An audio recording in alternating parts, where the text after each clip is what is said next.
we're here in Paris today with OTC Markets and PR Newswire as a way of helping to educate and inform French issuers and issuers from throughout Europe on how to best capitalise on their ADRs and other listings in the US.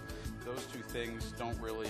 the U.S. being over 50% of the world's investable asset, it requires that companies are in that marketplace actively promoting their companies, whether it's through video, through press releases, through Twitter, through Facebook.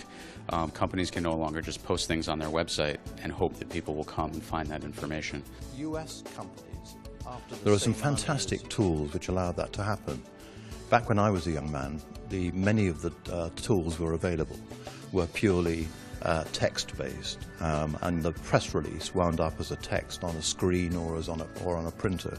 Today we talk about a combination of video, pictures, and a whole associated range of materials which actually help explain the story in a much more clear and direct way than a simple ASCII text story can.